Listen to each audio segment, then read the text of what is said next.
Dans la savane où chaque mouvement peut faire basculer la survie.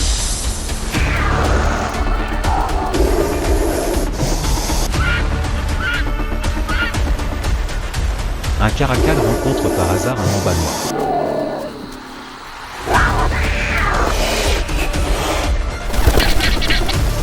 Quand un maître du saut en hauteur se mesure au prédateur le plus rapide, quel saut décidera de l'issue du combat.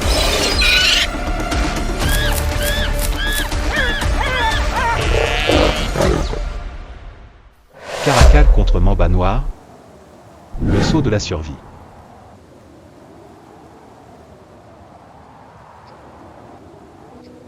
S'étendant du Sahel aride aux prairies clairsemées d'Afrique de l'Est, cette région est un lieu où l'horizon tremble sous un soleil de plomb.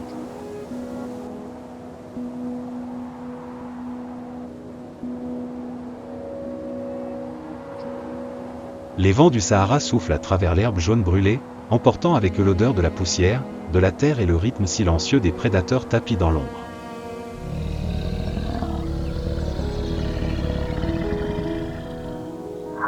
Des acacias solitaires se dressent sur le ciel pourpre, projetant de fines ombres où de petits chats sauvages cherchent la fraîcheur en fin de journée.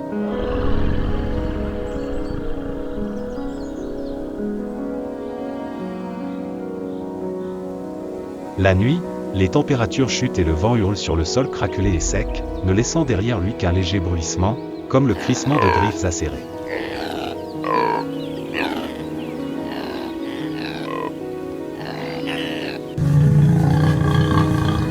Ici, la vie ne tient qu'à la vitesse et au silence.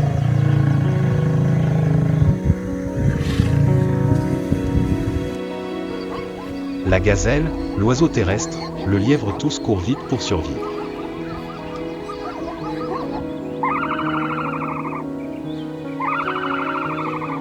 Les prédateurs se camouflent pour rester en vie.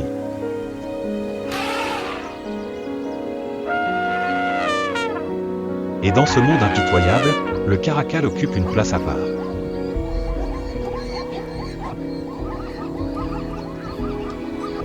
Un félin moins imposant qu'un lion, moins féroce qu'un guépard, mais expert en saut parfait, un tueur conçu par la nature pour allier légèreté et précision absolue.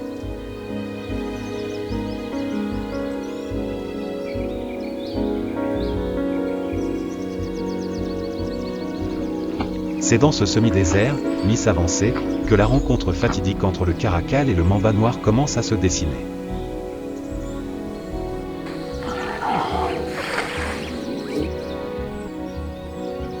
En cette fin d'après-midi, le sol se mit à émettre de très subtiles vibrations, des signaux que seuls ceux vivant près du sol pouvaient percevoir.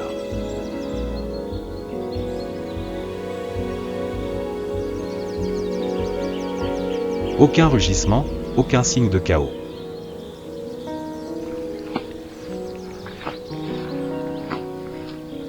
Juste le mouvement imperceptible d'une créature plus à l'aise dans l'obscurité que dans la lumière.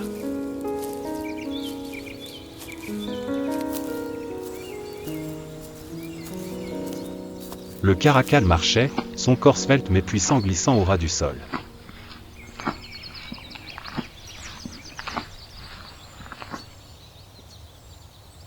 Ses oreilles noires frangées se dressaient, pivotant indépendamment comme deux antennes vivantes.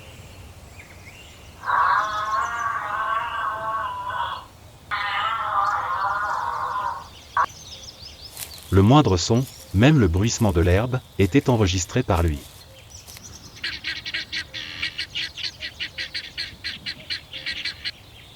Il écoutait.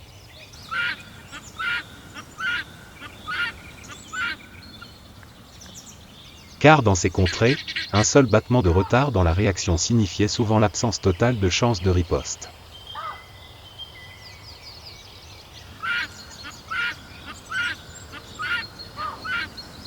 Devant lui, au milieu des herbes jaunes brûlées, un mouvement ténu et sombre se dessinait, lent mais déterminé.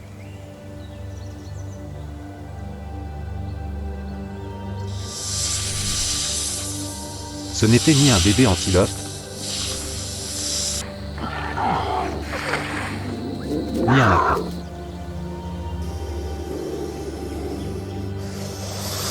Le mouvement était trop fluide.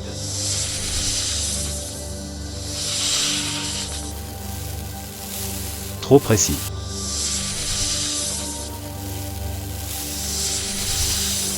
Et parfaitement silencieux.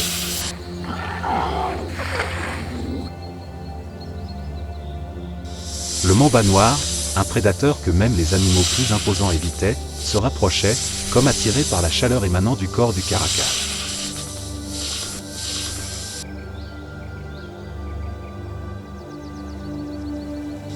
Deux créatures, chacune au sommet de sa propre tactique, se retrouvaient par hasard au point de rencontre.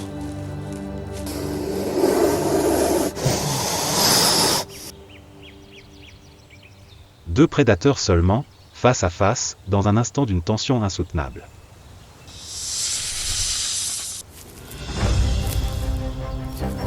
Et tous deux le savaient.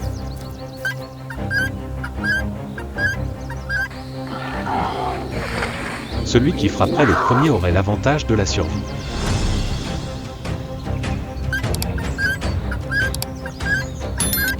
Le mamba noir bondit.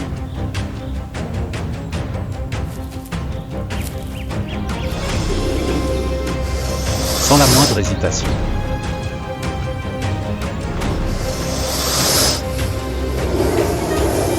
Il visa droit le cou du caracal, le point le plus vulnérable de tout félin.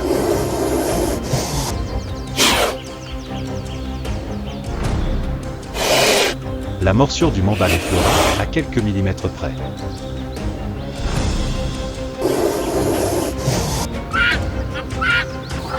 Caracal contre-attaqua aussitôt.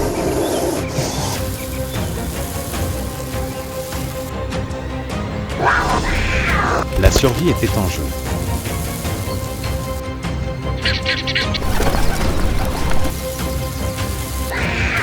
Avant même que Caracal ne puisse bouger, un bruit sourd retentit sur sa gauche.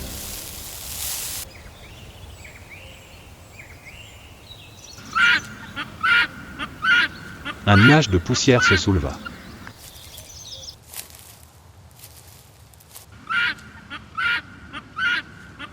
Un grand oiseau se dressa sur ses longues pattes fines comme des lances.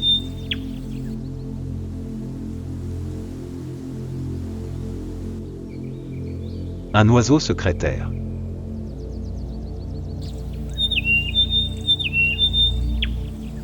Le plus redoutable chasseur de serpents de la savane, dont un seul coup de patte suffisait à écraser le crâne d'un serpent venimeux adulte.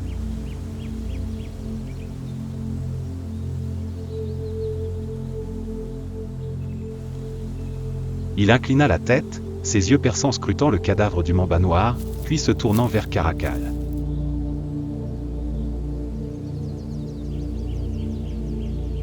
Pas agressif.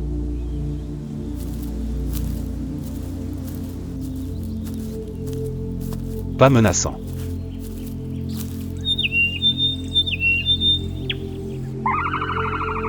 Juste le regard d'un assassin évaluant si la créature qui se tenait devant lui était un adversaire digne de ce nom.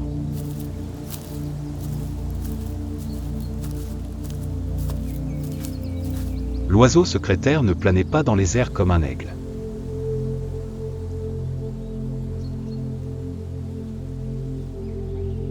Il chassait au sol.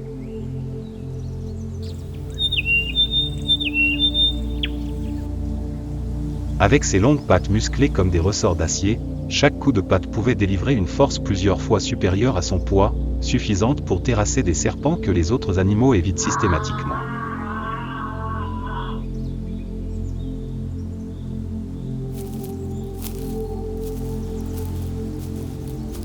Il possédait une aptitude particulière. Sa vue, bien plus perçante que celle de l'homme, lui permettait de repérer le moindre mouvement dans l'herbe, et la moindre erreur du serpent suffisait à lui porter le coup fatal.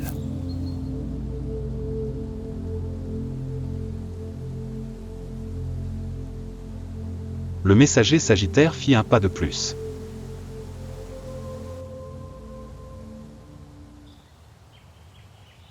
Ses serres effleurèrent le sol, produisant un léger plop, le son que les serpents redoutaient le plus.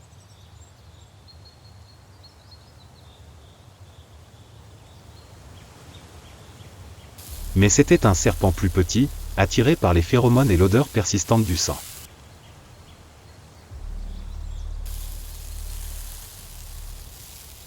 Il bondit instinctivement, ignorant qu'il avait choisi le mauvais adversaire.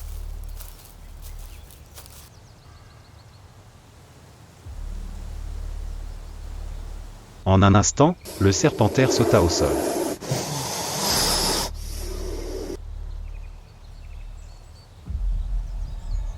Un coup de patte direct.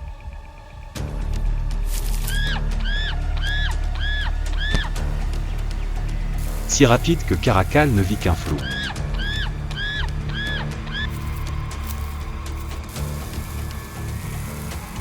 Le serpent était immobile.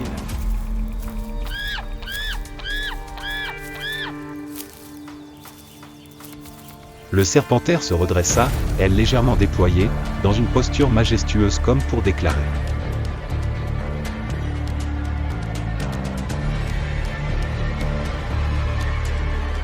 Dans le monde des serpents, je suis le véritable maître.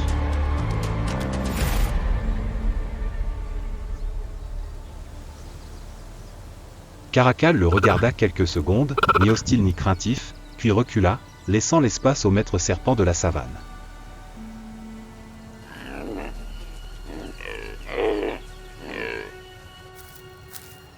Tandis que Caracal et le serpentaire maintenaient leur position défensive, l'herbe au loin frémit soudain.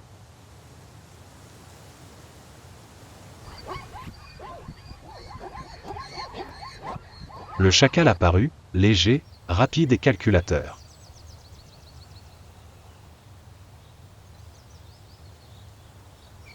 Il n'avait pas peur du serpentaire.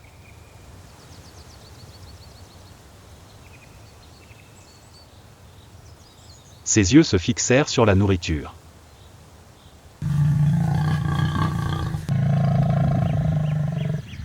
Le serpentaire frappa le sol du pied en guise d'avertissement.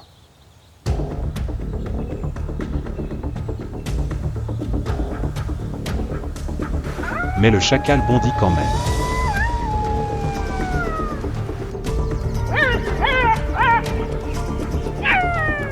Il comprit qu'il était en position de faiblesse.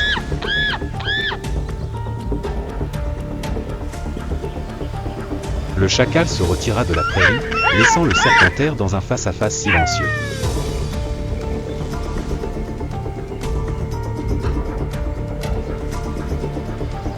Le soleil du Sahel projetait une lumière blanche et brûlante sur la prairie, faisant craquer le sol sec comme s'il allait s'embraser.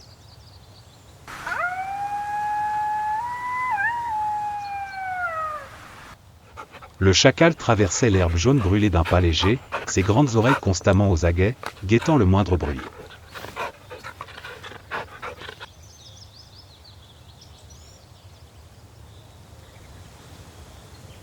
Pour lui, chaque son avait une signification, une opportunité ou un danger.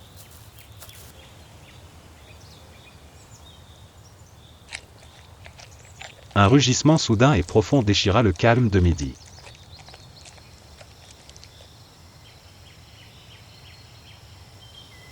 Le chacal s'arrêta.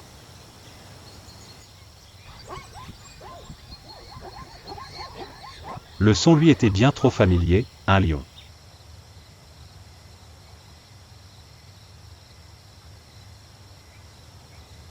Non pas le cri d'une meute, mais le rugissement d'une proie qui l'abat.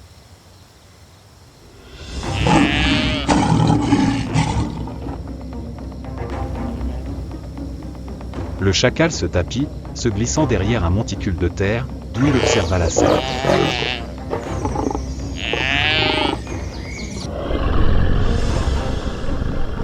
Dans la prairie, une petite gazelle gisait immobile sous les sabots d'un lion.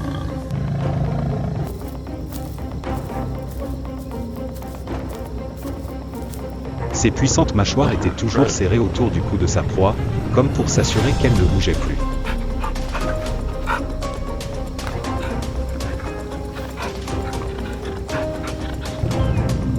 C'est une méthode de chasse courante chez les lions, utiliser la force et le poids de leurs mâchoires pour comprimer la trachée, empêchant ainsi la proie de crier ou de se débattre.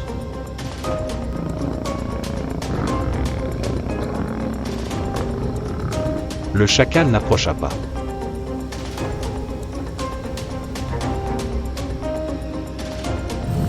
Il connaissait les limites à ne pas franchir.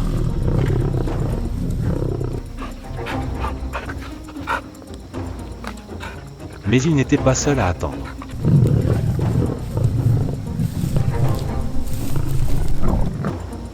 Sur sa droite, Plusieurs ombres gris foncé commencèrent à apparaître parmi les buissons.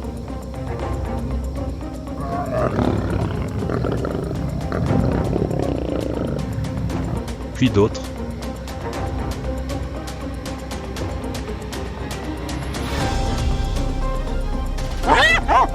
Une meute de hyènes tachetées, les prédateurs les plus tenaces de la savane, se rassemblaient en file indienne.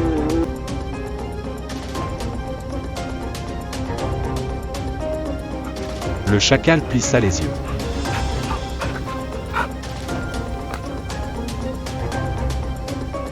Il savait ce qui allait se produire.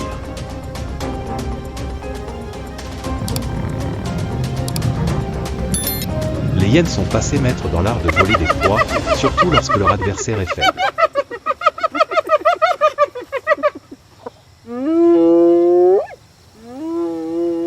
Lorsqu'une lionne tient sa proie, elle n'ose se tenir qu'à la périphérie, attendant un moment d'inattention.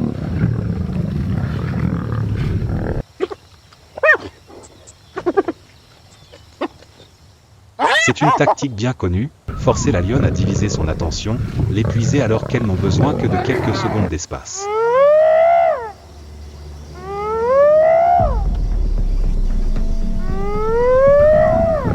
Le plus gros mâle hyène avança de quelques pas, la tête baissée, les oreilles plaquées au sol.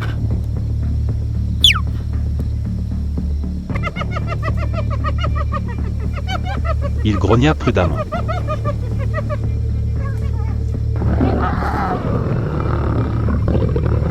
La lionne se retourna brusquement, poussant un rugissement bref mais puissant.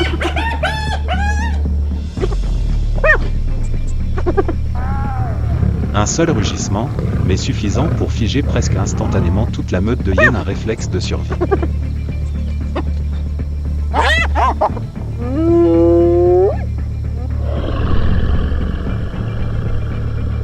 La lionne reprit son repas, déchirant de gros morceaux de viande avec ses crocs, les séparant facilement des os.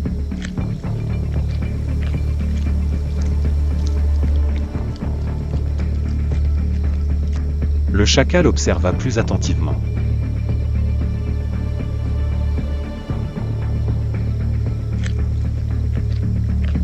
À chaque fois que la lionne étira son cou, les hyènes avançaient un peu.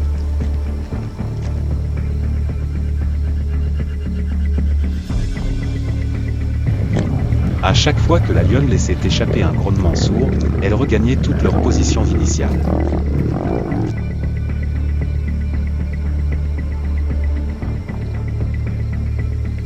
Une bataille psychologique silencieuse s'engagea.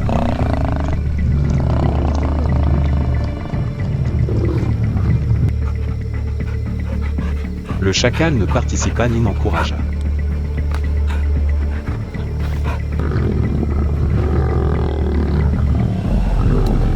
Il se contenta d'observer et de calculer.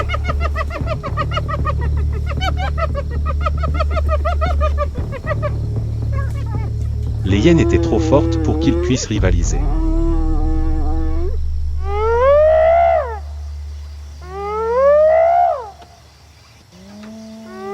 La lionne était hors de question.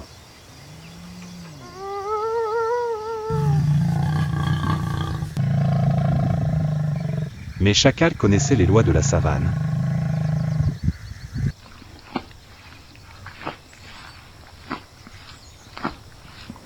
Quand les forces sont rassasiées et que les opportunistes échouent, il reste toujours de quoi nourrir les plus patients.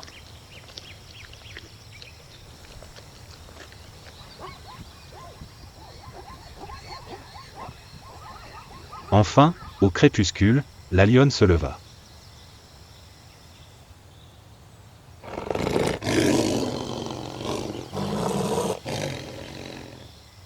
Son ventre était gonflé, signe évident qu'elle avait assez mangé.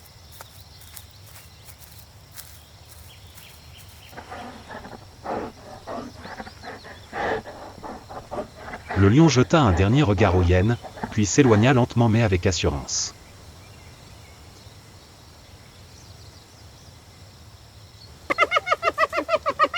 Les hyènes se jetèrent aussitôt sur la carcasse de l'antilope, formant un cercle chaotique.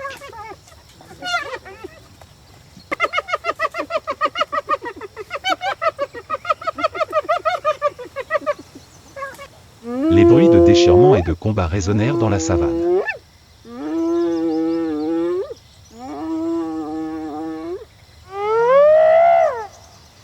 Chacal resta immobile.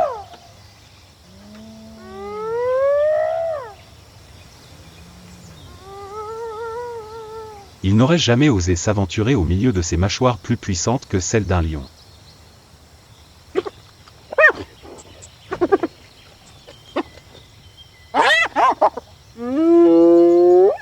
Il attendit.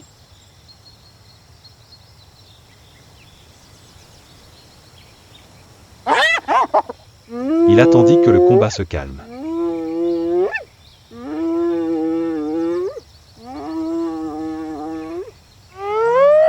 Il attendit que ces créatures plus imposantes commencent à manger.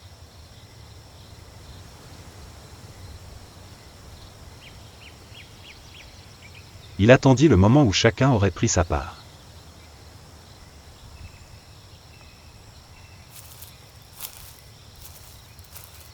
Au bout d'un moment, les hyènes se retirèrent peu à peu, chacune emportant un morceau de viande.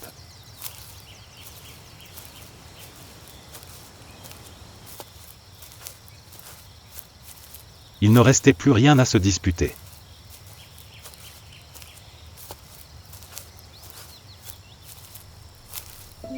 C'est alors que le chacal émergea de l'ombre des hautes herbes.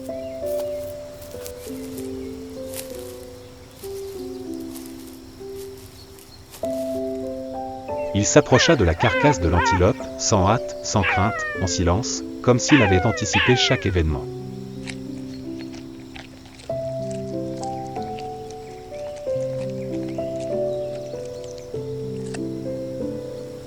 Sous le squelette nu, il restait quelques fines lamelles de chair, insignifiantes pour les hyènes ou les lions, mais pour le chacal, une précieuse source d'énergie en cette journée chaude et aride.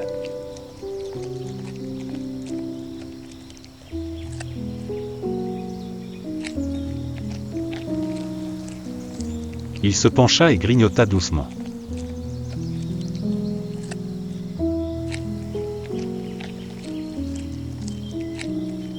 Chaque bouchée était une récompense pour sa patience.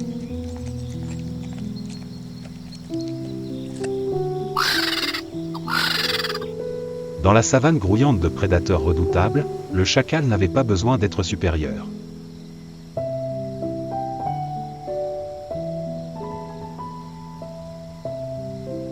Il lui suffisait d'attendre, et c'est ce qui lui avait permis de survivre aux plus longues sécheresses d'Afrique.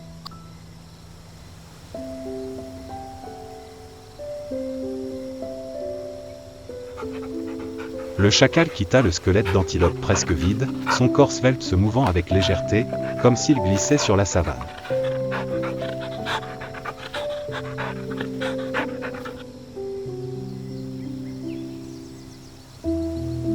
Avec ses grandes oreilles constamment en mouvement et ses longues pattes agiles, il était né non pour affronter l'effort, mais pour survivre grâce à son habileté et son sens de l'observation.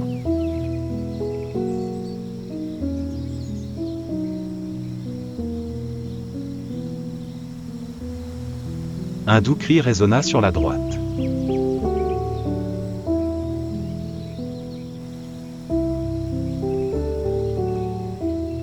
Le chacal le reconnut immédiatement.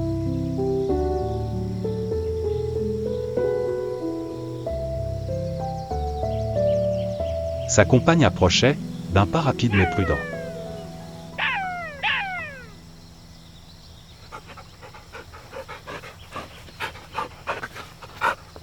Les chacals vivent rarement seuls, ils vivent en couple, chassent en couple et élèvent leurs petits en couple, formant ainsi l'une des structures familiales les plus stables de la savane.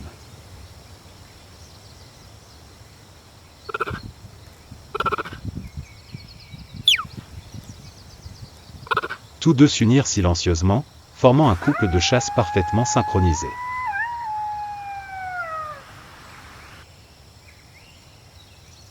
Sans un seul cri, ils se comprenaient.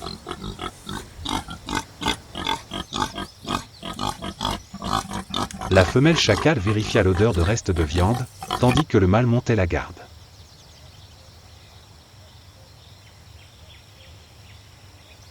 C'est ainsi qu'ils survivent, en se répartissant les rôles, économisant leur énergie durant les journées les plus chaudes du Sahel.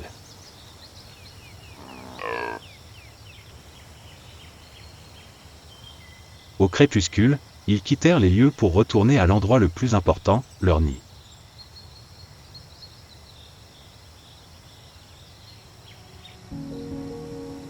À l'intérieur du monticule effondré se trouvaient les petits, les yeux encore fermés.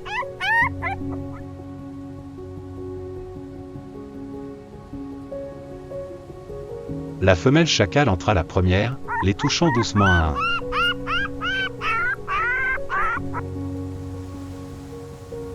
Le chacal mâle déposa les restes de nourriture à l'entrée du terrier, un comportement caractéristique de l'espèce, les deux parents élevant leurs petits à tour de rôle, rapportant de la nourriture et protégeant le nid.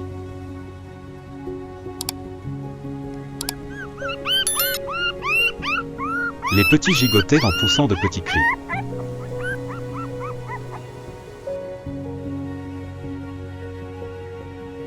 Ils ignoraient tout des hyènes et des lions qui rôdaient aux alentours.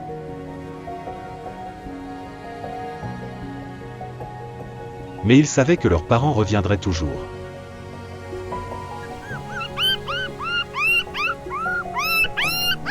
Le chacal se tenait sur une butte, observant la savane une dernière fois avant la tombée de la nuit.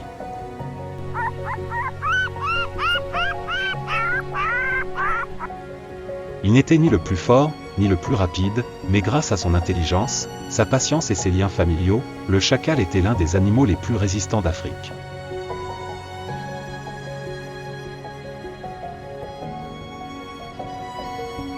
Demain, il émergerait de nouveau avec sa compagne, léger comme le vent et agile comme une ombre, pour perpétuer le cycle de survie qui avait fait sa renommée.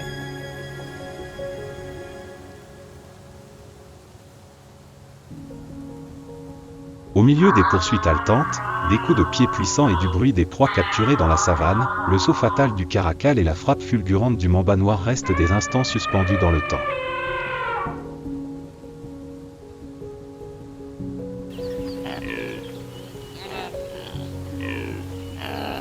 Un moment où vitesse, instinct et précision absolue se conjuguent pour décider du destin.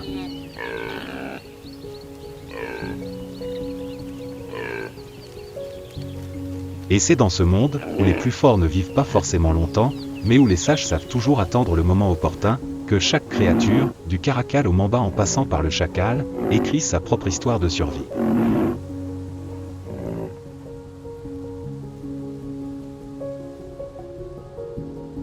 Si vous souhaitez découvrir d'autres combats spectaculaires et percer les secrets insoupçonnés du monde sauvage, n'oubliez pas de liker, de vous abonner et d'activer les notifications pour ne pas manquer le prochain chapitre.